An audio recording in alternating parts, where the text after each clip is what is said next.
Today, our ability to communicate with others is broader and more immediate than ever before. However, it would be wrong to assume that our need to express opinions or ideas to others quickly and effectively is a new thing. Of course, these are modern satellite dishes from the Papal Gardens Communication Center, but even in the ancient world, people wanted to communicate messages quickly and effectively, and they found ingenious ways of doing it. In the Roman world, if you wanted to find out the latest news or gossip, one of the best places to go was the Forum, like this one in Pompeii.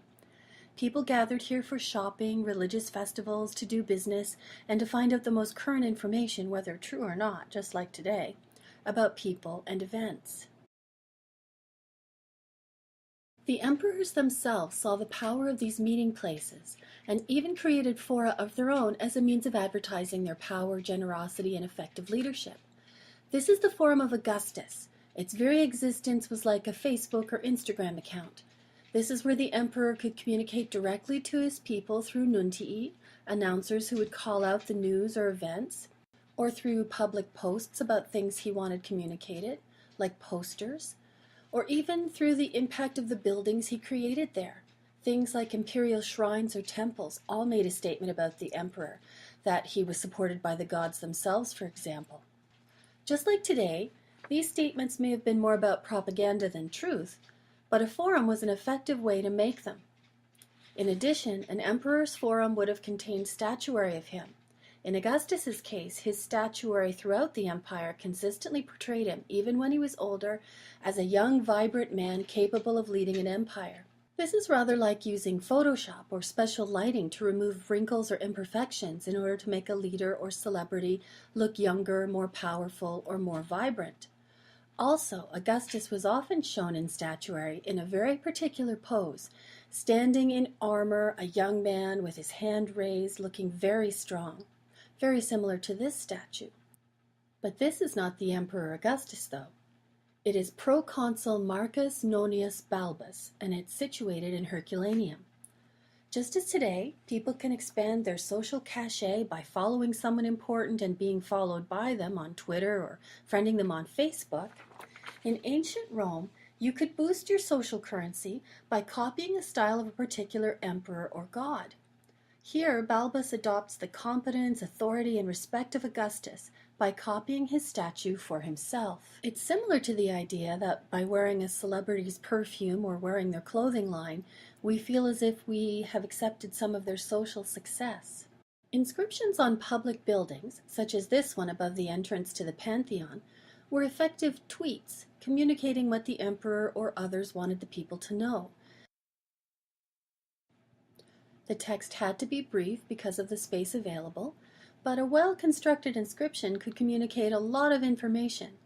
This inscription was put in place by the Emperor Hadrian, who refurbished the Pantheon as a temple to all the gods, but it credits Marcus Agrippa with creating the building originally, linking both men to the power and importance of a temple dedicated to all the gods of Rome. It's a very effective statement, especially given its brevity. Iconography, images used on public buildings, can also speak volumes. These are the equivalent of photo posts on Instagram, or using emojis in a text, or posting pictures to your Facebook page. They use images to communicate ideas, values, or statements. This is the Ara Pacis, the Altar of Agustin peace, built to celebrate a time of peace within the empire under the reign of the Emperor Augustus. Its images represent Augustus as a descendant of the gods themselves, or as a devoted family man who piously worships the state gods along with all his relatives. This is very similar to politicians today, using social media to show themselves as religiously devoted by attending church, for example. Another way to communicate to the masses was to construct a large-scale monument, such as this, Trajan's Column.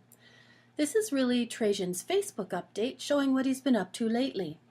The images winding themselves around the column depict his conquest of Dacia, like snapshots of the battle linked together so the public could see the event even though they weren't there. Funerary monuments could also communicate to the public, such as this one, the Tomb of the Baker in Rome. A person wealthy enough to afford such a monument can make a powerful statement. This one continues 2,000 years after the monument was originally built. It's like a website or a Facebook page. Marcus Virgilius Eurysaces built it for himself and possibly his wife around 50 BCE. He was a freedman, which makes this monument especially interesting. He was able to become so wealthy despite having been a slave. The monument is decorated with images related to his work, like he was tweeting or posting to Instagram photos of his daily activities or the things which meant a lot to him. The circular openings likely represented containers for kneading dough or measuring grain, and the sculptures along the top show scenes from the baker's daily activities. One of the most visible elements of Roman social media was the presence of graffiti throughout Roman towns and cities. It was a very common thing for Romans to express their opinions, advertise for politicians or businesses, or criticize rivals by writing directly on walls visible to the public, rather like writing on someone's wall on Facebook today. The messages were brief, just like tweets, but they were clear and they were visible to everyone. Incidentally, the word graffiti itself means little writings. Roman social media was effective. It involved brief, clear messages as well as meaningful images, and it's clear to see that people in the ancient world felt the need to express themselves broadly to the public in ways which were often very similar to today.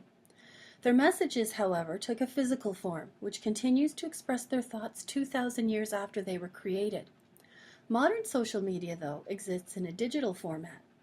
So it leaves us to consider, will our messages last any length of time? Do the things we post to social media contain ideas or expressions which really need to last beyond the present moment?